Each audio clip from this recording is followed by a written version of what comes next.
L'image qui me vient, c'est un miracle.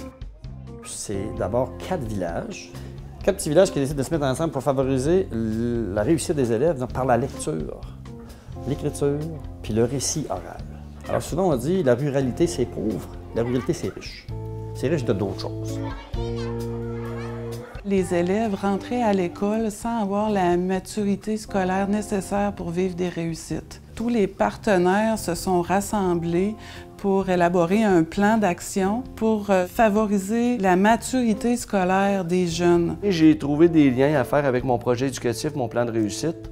Donc, ça a pu faire en sorte que les garderies en milieu familial viennent à l'école et que les enfants de première, deuxième année fassent la lecture partagée avec les plus petits.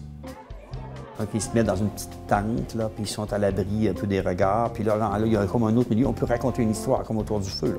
Donc, les enfants les plus vieux viennent, lisent des histoires aux petits, les parents regardent ça, apprennent à lire des histoires aux petits. La coordonnatrice de l'ABC de Haut-Plateau a laissé beaucoup de latitude à Diane pour qu'elle puisse développer ses idées, aller au bout de ses idées.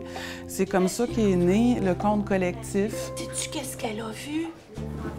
Elle a vu l'auto magique qui était arrivé à Saint-Just! J'ai commencé un conte. On a comme ciblé un personnage. L'an passé, c'était les rêves de la princesse joyeuse. Le rêve s'est réalisé que c'est devenu un vrai livre. C'était en même temps pour montrer aux enfants de dire, bien, c'est pas si compliqué. Vous avez participé à faire un livre. C'est eux autres qui ont fait qui sont les illustrateurs.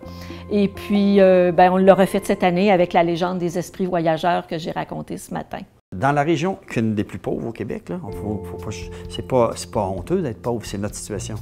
On est dans les 4 commissions scolaires les plus où la persévérance scolaire est la meilleure au Québec. Ça marche. Ça marche pourquoi? Parce qu'il y a une communauté.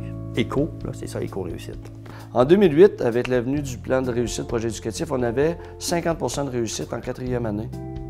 Et maintenant, on a 98 % de réussite à tout niveau confondu. C'est pour ça qu'on est vraiment content. Puis on développe les compétences en lecture, écriture et langage oral dès 0-8 ans. Donc les enfants peuvent maintenant rentrer à l'école avec la maturité nécessaire pour parfaire leurs compétences, leurs apprentissages. Il y a un enthousiasme de la part de tous les partenaires parce qu'on voit des réussites. On a l'impression vraiment de servir à quelque chose. Puis tout le monde a sa place, tout le monde a son mot à dire, tout le monde est important. Un écosystème. Hein, ici, on est dans un écosystème naturel, mais aussi humain, où tout le monde s'entraide. Grand-papa, grand-maman, le mononcle, la tante, le système de garde.